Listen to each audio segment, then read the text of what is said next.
Sir, ഈ ഹമാസിനെ തള്ളിക്കൊണ്ട് രംഗത്തെത്തിയിരിക്കുകയാണ് പലസ്തീൻ അതോറിറ്റി. ഈ പലസ്തീനെ സ്നേഹിക്കുന്നവർക്ക് കൂടി ഒരു തിരിച്ചടിയായിരിക്കുകയാണ്, അല്ലെങ്കിൽ ഹമാസിനെ സ്നേഹിക്കുന്നവർക്ക് ഒരു തിരിച്ചടിയായിരിക്കുകയാണ് പലസ്തീൻ്റെ ഈ ഒരു നിലപാടെന്ന് പറയുന്നത്. അപ്പോൾ എന്താണ് സംഭവം? ഹമാസിനെ പറ്റി വളരെയധികം കംപ്ലൈൻറ്റ്സ് പലർക്കും ഉണ്ടായിരിക്കും. ഹമാസിനെ പലരും വഴക്ക് പറഞ്ഞിട്ടുണ്ടായിരിക്കും, ആക്രമിച്ചിട്ടുണ്ടായിരിക്കും, അങ്ങനെ പല കാര്യങ്ങളൊക്കെ ഉണ്ട്. പക്ഷേ ഹമാസിനാവുന്ന ഒരു പ്രശ്നമല്ല. ഇപ്പോൾ അമേരിക്കയോ ഇസ്രായേലോ അല്ലെങ്കിൽ UN ആരെന്ത് പറഞ്ഞാലും ഹമാസിനൊരു പ്രശ്നമില്ല, അവരവരുടെ വഴിക്ക് പോകുള്ളൂ. പക്ഷെ ഇപ്പോൾ അവർ പറഞ്ഞിരിക്കുന്നത് അവർക്ക് അല്പം ഫീൽ ചെയ്യാൻ സാധ്യതയുണ്ട്. കാരണം വെസ്റ്റ് ബാങ്കിൻ്റെയൊക്കെ പകുതിയോളം ഭരിക്കുന്ന മഹമ്മൂദ് അബ്ബാസിൻ്റെ പാലസ്റ്റൈൻ അതോറിറ്റി ഈ പ്രശ്നത്തെപ്പറ്റി സംസാരിച്ചിട്ടുണ്ട്. പണ്ട് കാലത്ത് വെസ്റ്റ് ബാങ്ക് മാത്രമല്ല ഗാസയും ഭരിച്ചിരുന്നത് ഈ പറയുന്ന പാലസ്റ്റൈൻ അതോറിറ്റി ആയിരുന്നു. അപ്പോൾ അതിൻ്റെ നേതാവ് മഹമ്മൂദ് അബ്ബാസ് ആയിരുന്നു. യാസർ അറാഫത്തിന് ശേഷം മഹമ്മൂദ് അബ്ബാസാണ് ഭരിച്ചുകൊണ്ടിരുന്നത്. അപ്പോൾ പാലസ്തീൻകാരുടെ വളരെ പ്രധാനപ്പെട്ട നേതാവാണ് മഹമ്മൂദ് അബ്ബാസ്. ഈ യാസർ അറാഫത്തിന് ശേഷം ഏറ്റവും പ്രധാനപ്പെട്ട ഒരു നേതാവ് എന്ന് വേണമെങ്കിൽ പറയാം. പക്ഷേ അവരും അതായത് പാലസ്തീൻ അതോറിറ്റി അവരും ഹമാസുമായിട്ട് ചേരില്ല. അവർ 2007 ഹമാസ് ഇവരെയൊക്കെ ഓടിച്ചു, പലസ്തീൻ അതോറിറ്റിയിൽപ്പെട്ടവരെയൊക്കെ ഓടിച്ചു, കുറേ പേരെ കൊന്നുകളഞ്ഞു. പിന്നെ ഇലക്ഷനിൽ ഹമാസ് 2007 അധികാരത്തിൽ വന്നു. 2007 ഇലക്ഷനിലൂടെ അധികാരത്തിൽ വന്നു. പക്ഷേ ഇപ്പോഴും അവരവിടെ തന്നെയുണ്ട്. 2007 കഴിഞ്ഞ് ഓൾമോസ്റ്റ് 20 years ആകാറായി. പക്ഷേ പിന്നെ ഇലക്ഷനുമില്ല, ഒന്നുമില്ല. ഇപ്പം മിഡിൽ ഈസ്റ്റിൽ പൊതുവിൽ അധികാരത്തിൽ ആരെങ്കിലും വന്നാലത്തെ അവസ്ഥ ഇതാണ്. ആരെങ്കിലും അധികാരത്തിൽ വന്നാൽ പിന്നെ അവർ മാറില്ല, അവർ അവിടെ കടിച്ചു തൂങ്ങി കിടക്കും. ചിലർ ഡെമോക്രസി എന്ന് പറയും, ചിലർ റിപ്പബ്ലിക് എന്ന് പറയും, ചിലർ ഡിക്റ്റേറ്റർഷിപ്പ് എന്ന് പറയും. പക്ഷേ എന്ത് പേരിൽ അറിയപ്പെട്ടാലും അധികാരത്തിൽ വന്നവൻ അവിടെ അത് വിട്ടു പോകാറില്ല. അപ്പോൾ ഹമാസിനാണെങ്കിൽ ഈ ഒളിപ്പോരും മറ്റു കാര്യങ്ങളൊക്കെ അറിയാം. അതുകൊണ്ട് ആര് വന്നാലും അവരെ തകർത്ത് കളയുന്ന രീതിയായിരുന്നു ഹമാസ് ഗാസയിൽ ഫോളോ ചെയ്തുകൊണ്ടിരുന്നത്. പക്ഷേ ഇപ്പോൾ ഈ പാലസ്തീൻ അതോറിറ്റി തന്നെ ഇങ്ങനെ പാലസ്തീൻ്റെ തന്നെ ഒരു റെപ്രസെൻറ്റേറ്റീവ് ഈ രീതിയിൽ പറയുമ്പോൾ, മഹമ്മൂദ് അബ്ബാസിൻ്റെ പാർട്ടി പറയുമ്പോൾ, അത് ഹമാസിന് വളരെ ഫീൽ ചെയ്യുന്നൊരു കാര്യമാണ്. കാരണം ഫ്രം വിത്തിൻ ഈ പാലസ്തീനിൽ തന്നെയാണല്ലോ ഈ ആക്രമണവും വിമർശനമൊക്കെ വരുന്നത്. അത് അവർക്ക് വല്ലാത്ത ഒരു ക്ഷീണമാകാൻ സാധ്യതയുണ്ട്. അപ്പോൾ ഈ പാലസ്തീൻ അതോറിറ്റി പറയുന്ന കാര്യങ്ങൾ ഇതാണ്. അതായത് പാലസ്തീൻ ജനതയെ ഓർത്തിട്ട് നിങ്ങൾ അല്പം കാരുണ്യം കാണിക്കണം. പാലസ്തീൻ ജനതയുടെ എക്സിസ്റ്റൻസ് തന്നെ ഇല്ലാതെയായി പോകുന്നൊരു സാഹചര്യമാണ് ഇപ്പോൾ നിലവിലുള്ളത്. ഇപ്പോൾ ഇസ്രായേൽ അവിടെ കയറിയിട്ടുണ്ട് ഗാസയിൽ. അവരങ്ങനെ പോകാനൊന്നും പോലില്ല, അവർ രണ്ടും കൽപ്പിച്ചിട്ടാണ് ഇപ്പോൾ അവിടെ നിൽക്കുന്നത്. അപ്പോൾ പാലസ്തീൻ അതോറിറ്റി നോക്കുമ്പോഴുള്ള സാഹചര്യം എന്താണെന്ന് വെച്ച് കഴിഞ്ഞാൽ അവിടുത്തെ കുഞ്ഞുങ്ങൾ, അതേപോലെ സ്ത്രീകൾ, പുരുഷന്മാരടക്കം അവരുടെയൊക്കെ നിലനിൽപ്പ് അവിടെ അപകടത്തിലാകുകയാണ്.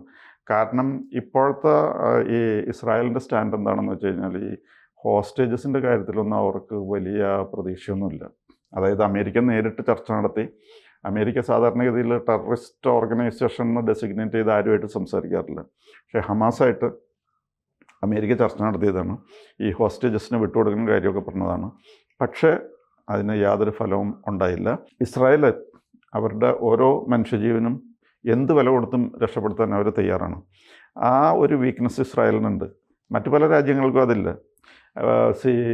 പുടിൻ മുമ്പ് പ്രസിഡൻ്റായിരിക്കുന്ന കാലത്ത് തന്നെ റഷ്യയുടെ ഒരു സ്കൂളിൽ, ബസ്ലൻ എന്ന് പറയുന്ന സ്ഥലത്ത് ഒരു സ്കൂളിൽ കയറിയിട്ട് ചെച്ചൻ റിബൽസ് ആ സ്കൂളിലെ കുട്ടികളെ മുഴുവനും ബന്ദികളാക്കി. അപ്പോൾ അവരുടെ കണ്ടീഷൻ എന്താണെന്ന് വെച്ച് കഴിഞ്ഞാൽ ഈ ചെച്ചൻ റിബൽസ് ഉണ്ട്, ചെച്ചനി എന്നുള്ള ആൾക്കാരെ പിടിച്ചുകൊണ്ട് പോയിട്ടുണ്ട്. അവരെ വിട്ടുകിട്ടിക്കഴിഞ്ഞാൽ ഈ കുട്ടികളെ ഫ്രീ ആക്കാമെന്നാണ് പറഞ്ഞത്. പക്ഷേ ഈ പുടിൻ ഒരാളെ പോലും വിട്ടുകൊടുത്തില്ല. 500 സ്കൂൾ സ്റ്റുഡൻസ് കൊല്ലപ്പെട്ടായിരുന്നു. 500 സ്കൂൾ സ്റ്റുഡൻസ് കൊല്ലപ്പെട്ടിട്ടും പുടിനൊരു പ്രശ്നമില്ല. നിങ്ങൾ കൊല്ലണ്ടവരെയൊക്കെ കൊന്നോ, പക്ഷേ നിങ്ങളുടെ ഈ പ്രിസണേഴ്സിനെ ഞങ്ങൾ വിട്ടുതരില്ല. ഈ ടെററിസ്റ്റ് ഉണ്ടല്ലോ, ചെച്ചനിയ ലിബറേറ്റ് ചെയ്യാനായിട്ടാണ് നിന്ന ടെറർ, അവരെ വിട്ടുതരുന്ന പ്രശ്നമില്ല എന്നാണ് പറഞ്ഞത്. പക്ഷേ അതുകൊണ്ട് അവരെ ഈ ഹോസ്റ്റേജസ് ഒന്നും വെച്ച് റഷ്യനെ കീഴ്പ്പെടുത്താൻ പറ്റില്ല. പക്ഷേ ഇസ്രായേലിൻ്റെ പോളിസി എന്താണെന്ന് വെച്ച് കഴിഞ്ഞാൽ ഒരു ഇസ്രായേലിയുടെ പോലും ജീവൻ രക്ഷപ്പെടുത്താൻ പറ്റുകയാണെങ്കിൽ they are ready to pay anything for that. അതാണ് അവരുടെ ആറ്റിറ്റ്യൂഡ്. ഇതിനു മുമ്പ് പ്രാവശ്യം ഗിലാദ് ഷാലിറ്റ് എന്ന് പറഞ്ഞ ഒരു ജൂത പടയാളിയെ പിടിച്ചുകൊണ്ടായിരുന്നു. ആ ഒരു പട്ടാളക്കാരനെ വിട്ടുകിട്ടാൻ വേണ്ടിയിട്ട് 1027 പ്രിസണേഴ്സിനെ ഇസ്രായേൽ വിട്ടുകൊടുത്തായിരുന്നു. ആ 1027 പ്രിസണേഴ്സിൽ പെട്ട ഒരാളാണ് നമ്മളറിയുന്ന സിൻവർ, യാഹ്യ സിൻവർ എന്ന് പറയുന്ന ആൾ. യാഹ്യ സിൻവറിനെ വിട്ടുകൊടുത്തു. യാഹ്യ സിൻവർ ഇസ്രായേലിലായിരിക്കുന്ന സമയത്ത് അദ്ദേഹത്തിന് തലയിൽ ട്യൂമർ വന്നായിരുന്നു. ആ തലയിലെ ട്യൂമർ പോലും ഇസ്രായേലാണ് ചികിത്സിച്ച് ഭേദപ്പെടുത്തി ട്യൂമറൊക്കെ മാറ്റി കണ്ടീഷനാക്കി വെച്ചിരിക്കുമ്പോഴാണ് ഇദ്ദേഹത്തിനെ വിട്ടുകൊടുക്കേണ്ടി വന്നത്. അദ്ദേഹം പോയി പിന്നെ കാട്ടിക്കൂട്ടിയതൊക്കെ നമുക്കറിയാം. അപ്പോൾ ഇസ്രായേലിൻ്റെ ഒരു വീക്ക്നെസ് ഇതാണ്, അവരുടെ ഒരാളെ രക്ഷപ്പെടുത്താൻ വേണ്ടിയിട്ട് അവരെന്ത് വിലയും കൊടുക്കും. അത് ആണ് ഇപ്പോൾ ഹമാസ് എക്സ്പ്ലോയിറ്റ് ചെയ്യുന്നതും അതുവഴിയാണ് ഹമാസിൻ്റെ ഈ ബ്ലാക്ക് മെയിലിംഗ് മുഴുവനും നടക്കുന്നത്. അപ്പോൾ അതാണ് ഇപ്പോൾ അവിടെ നിലനിൽക്കുന്ന അവസ്ഥ. ഇനി ഈ പാലസ്തീൻ അതോറിറ്റിയിൽ നിന്നും ഇവർ അധികാരം പിടിച്ചെടുത്തതിന് ശേഷം ഹമാസ് അവിടെ നിന്ന് മാറുന്നില്ല. പിന്നെ അവർ ഈ ഹമാസ് ഈ പാലസ്തീൻ അതോറിറ്റീനെ തന്നെ ഗാസയിൽ നിന്ന് ഓടിച്ചാണ്. അങ്ങനെയാണ് ഇപ്പോൾ പാലസ്തീൻ അതോറിറ്റി ഈ വെസ്റ്റ് ബാങ്കിൽ മാത്രമായി ഒതുങ്ങിക്കൂടുന്ന ഒരു കണ്ടീഷനിലേക്ക് വന്നിരിക്കുന്നത്. പക്ഷേ ഇപ്പോൾ പ്രശ്നം എന്താണെന്ന് വെച്ച് കഴിഞ്ഞാൽ ഇസ്രായേൽ ഈ ഹോസ്റ്റേജസിൻ്റെ കാര്യത്തിൽ വലിയ പ്രതീക്ഷ ഇല്ലാത്ത അല്ലെങ്കിൽ പ്രതീക്ഷ കുറഞ്ഞു വരുന്നതനുസരിച്ച് ഇസ്രായേൽ ചെയ്യുന്ന പണി എന്താണെന്ന് വെച്ച് കഴിഞ്ഞാൽ അവർ ദേ ആർ ഗോയിങ് ഫോർവേഡ്, അവരുടെ ആർമി എന്നിട്ട് ഈ ഗാസയുടെ കുറേ സ്ഥലവും കൂടി പിടിച്ചെടുത്തുകൊണ്ടിരിക്കുകയാണ്. അങ്ങനെ പിടിച്ചെടുത്ത് മുന്നോട്ട് പോവുകയാണ്. We are waiting for the hostages. അവർ വന്നോട്ടെ, ഞങ്ങൾ വേറെ തകരാറിനൊന്നുമില്ല, പക്ഷേ ഹോസ്റ്റേജസിന് വേണ്ടി ഞങ്ങൾ വെയിറ്റ് ചെയ്യുന്ന സമയത്ത് വെറുതെ ഇരിക്കില്ല, അങ്ങോട്ട് ഗാസയിലേക്ക് കയറിക്കൊണ്ടിരിക്കും. അപ്പോൾ ചുരുക്കത്തിൽ പറഞ്ഞു കഴിഞ്ഞാൽ ഗാസയുടെ ഭൂമി നഷ്ടപ്പെട്ടുകൊണ്ടിരിക്കുകയാണ്. പിന്നെ ഈ ഇസ്രായേൽ ഇങ്ങനെ യുദ്ധത്തിൽ പിടിച്ച ഭൂമി അവർ തിരിച്ചു കൊടുക്കാറുമില്ല. അപ്പോൾ ചുരുക്കത്തിൽ പറഞ്ഞു കഴിഞ്ഞാൽ ഈ പാലസ്തീൻകാർക്ക് അവിടെ നിലനിൽപ്പില്ലാത്ത ഒരു കണ്ടീഷനിലേക്ക് കാര്യങ്ങൾ പോകുന്നു. പിന്നെ Israeli defence minister Israel Katz എന്ന് പറയുന്ന അവരുടെ ഡിഫൻസ് മിനിസ്റ്റർ ഉണ്ട്.